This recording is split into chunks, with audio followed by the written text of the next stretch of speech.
بسم الله الرحمن الرحيم، والصلاة والسلام على نبينا محمد وعلى آله وصحبه أجمعين.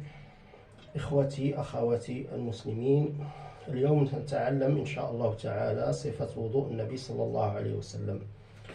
نبدأ إن شاء الله تعالى. أولا، إذا كنا سنتوضأ من الصنبور فأنبه على مسألة أنه لا يجب أن نترك الصنبور مفتوحا في الوضوء على الإطلاق، ولكن نفتحه عندما نريد أخذ الماء للعضو الذي سنريد الغسل له. أولا نقول بسم الله، هكذا ورد. أما بعض الناس يقول بسم الله الرحمن الرحيم، فهذا غير صحيح. بسم الله. نغسل اليدين إلى الكوعين 3 مرات.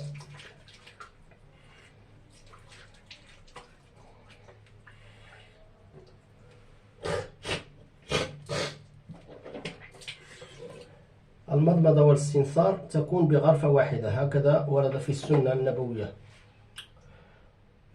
وإذا فعله الإنسان على مرتين، يعني كف للفم وكف للأنف، فلا بأس.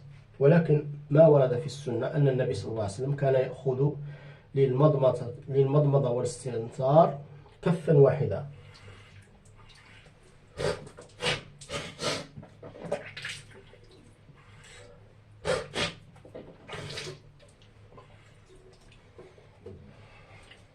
نغسل الوجه،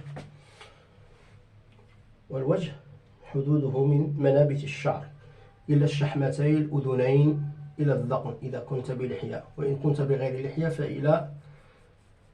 إلى مبدأ العنق.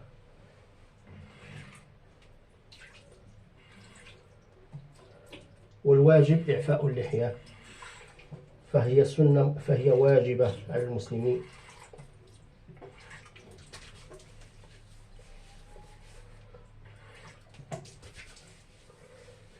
إذا كانت لحية كثيفة فقد تمسح عليها هكذا، أما إذا كانت خفيفة فتخلل بيديك.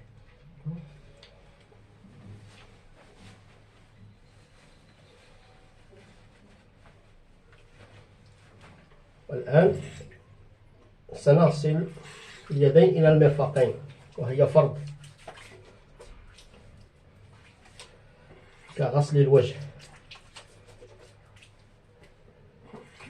مع تخليل الأصابع، وهو سنة. وعند المالكية أنه واجب، وهذا غير صحيح، فقط هو سنة. إن فعلته تؤجر، وإن تركته لا تؤجر عليه ولا تأثم.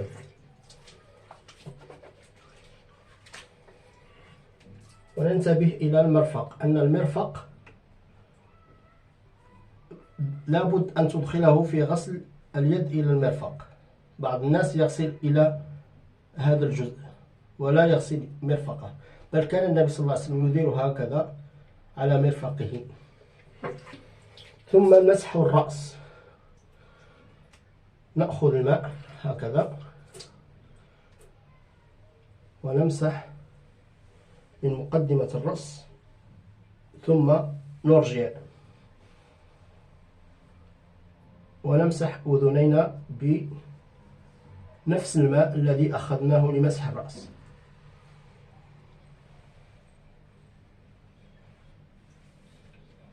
وهو مرة واحدة.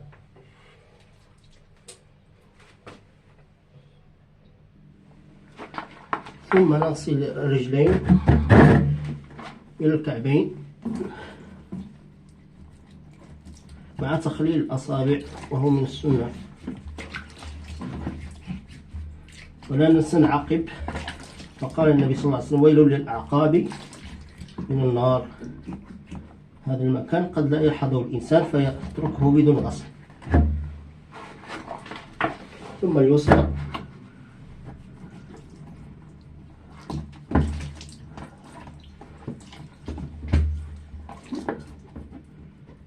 ثلاث مرات.